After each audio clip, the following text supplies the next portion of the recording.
जो सलूक किया वहाँ की पुलिस ने वो साफ साफ पुलिस स्टेट बन गई। और जो यहाँ पे भी जो व्यवहार किसानों के साथ हुआ और जो खट्टर साहब ने कहा, बयान दिया, उससे लगता है कि प्रजातंत्र से उनका विश्वास उठ चुका है।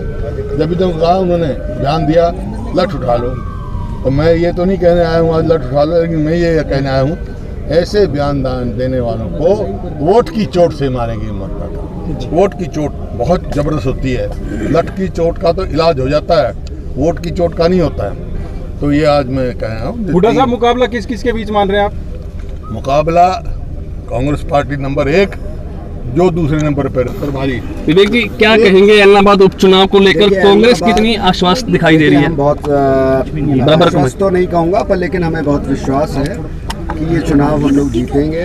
और ख़ासतौर से जो माननीय हुड्डा साहब ने सवाल रखा था, उसी सवाल को मैं दोहराऊंगा। और मैंने पहले भी इस बात को कहा था, बड़ा अटपटा सा लगता है कि माननीय चौटाला जी ने पहले तो इस्तीफ़ा दिया कृषि कानून को लेके उस मुद्दों पे, क्योंकि किसान बहुत आंदोलित थे और दलित थे, बहुत आक्रोश में थे उन बिलों को लेकर, और इस्तीफ़ा दे दिया। तो ऐसी क्या स्थिति बदल गई जी? या तो प्रधानमंत्री ने कह दिया हो कि हम कृषि बिल वापस ले लेंगे, और जब ऐसा कुछ नहीं है तो फिर क्यों इस बात को इस परिस्थिति में, इसका भी तो जवाब देना कि मैंने इन परिस्थिति में इस्तीफा दिया था, परिस्थितियां बदल गई। जो मुद्दा था, जिस मुद्दे को लेकर मैंने ये अहद किया था या ये विधानसभा से अपना इस्तीफा दिया था, तो ये चीज़ें हैं, ये आप लोगों को देखनी है, यहाँ के मतदाता को देखनी है।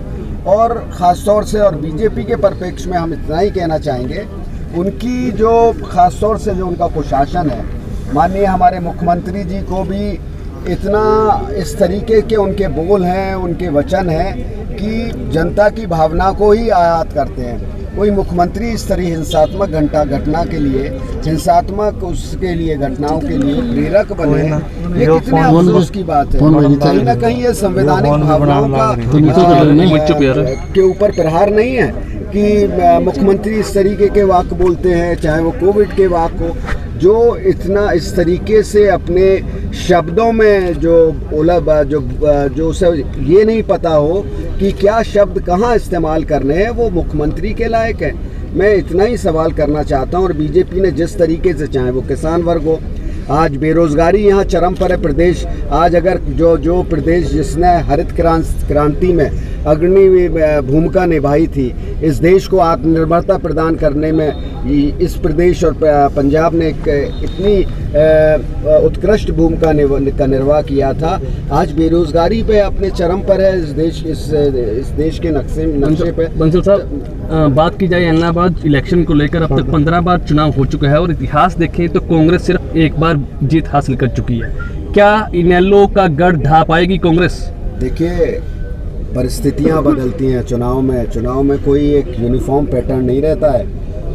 बड़े से बड़े चुनाव ऐसे 1 मिनट में धाराशायी हो जाते हैं जो दिग्गज होते हैं। और हम यही आपको कहने आए हैं, यहाँ कांग्रेस पूरी तरीके से, कांग्रेस का शीर्ष नेतृत्व, कांग्रेस के सब नेता, कांग्रेस का कार्यकर्ता एकजुट है और यहाँ पूरी तरीके से जो उससे अपेक्षा है उस कार्य को करेगा और कांग्रेस का परचम यहाँ लहराएगा।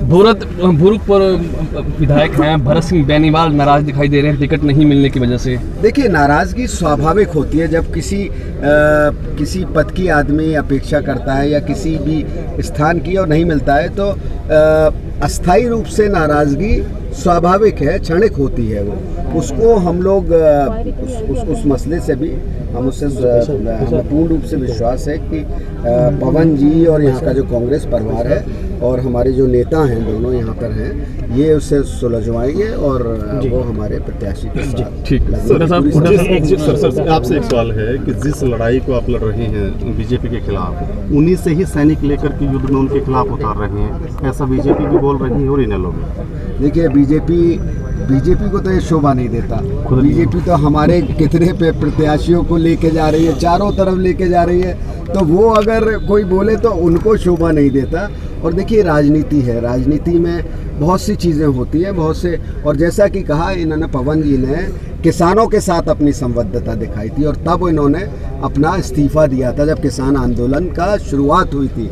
तो जिस मुद्दे को लेके इन्होंने की, आज भी उस मुद्दे के साथ हैं और इन्हें ये महसूस हुआ कि कांग्रेस पार्टी इस मुद्दे पे अग्रणी लड़ाई हमारे नेता राहुल गांधी और प्रियंका गांधी के नेतृत्व में लड़ रही है। तो इन सब को सोच समझ कर ये यहाँ आए और हमने इन पे हमने इन्हें टिकट दिया है। हमें विश्वास है कि ये जीत कर आएंगे, तो संभावनाएं प्रबल है। आपकी प्रदेश की टीम किस प्रकार दौरा करेगी बाई इलेक्शन को लेकर? देखिए, प्रदेश की टीम समय समय पर रहेगी पूरा। अब आपको सब रणनीति है, यही क्यों हम उसको सार्वजनिक करें। उसको रणनीति होती है वो हमेशा बंद कमरों में उसको तैयार किया जाता है और उसको फिर लागू। Okay, thank you sir. Hooda साहब, हरियाणा के मुख्यमंत्री है जो उन्होंने बोला है कि किसानों को लट बसाया जाए, आपकी इस पे क्या बयान वापस ले लिया बयान वापस ले लिया आज खट्टर साहब ने। मुखिया रहने के लायक है, वो प्रदेश के मुख्यमंत्री रहने के लायक है। ये दुर्भाग्य है हरियाणा का कि ऐसा व्यक्ति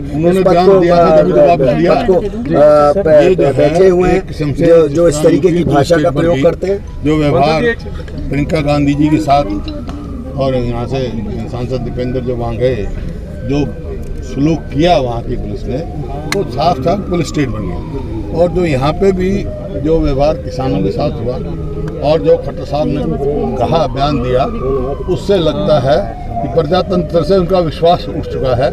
जब भी तो कहा उन्होंने बयान दिया, लठ उठा लो, तो मैं ये तो नहीं कहने आया हूँ आज लठ उठा लो, लेकिन मैं ये कहने आया हूँ ऐसे बयान देने वालों को वोट की चोट से मारेंगे। वोट की चोट बहुत ज़बरदस्त होती है। लठ की चोट का तो इलाज हो जाता है, वोट की चोट का नहीं होता है। तो ये आज मैं कह रहा हूँ। हुड्डा साहब, मुकाबला किस किस के बीच मान रहे हैं आप? मुकाबला कांग्रेस पार्टी नंबर 1 जो दूसरे नंबर पर रहेगा, वो दूसरा नंबर, तीसरा नंबर। पवन बेनीवाल को कैंडिडेट बनाया है, क्या आश्वस्त है कि इस बार कांग्रेस जीतेगी? कांग्रेस जीतेगी। जब आप जैसे कहा एक बार पहले जीती, दोबारा भी नहीं जीतेगी क्या? दोबारा भी जीत जाएगी, फिर आगे भी जीत जाएगी। आज किस हालात में लड़ रही है कांग्रेस आपको मालूम है कि इन लोगों को तो एक भी विधायक क्यों ये अभेजी जो है इस्तीफा दे के आ गए। किस बात पे दिया? 3 कृषि कानून के खिलाफ दिया। मैं एक ही सवाल पूछा, आज वो कृषि कानून खत्म हो गए क्या?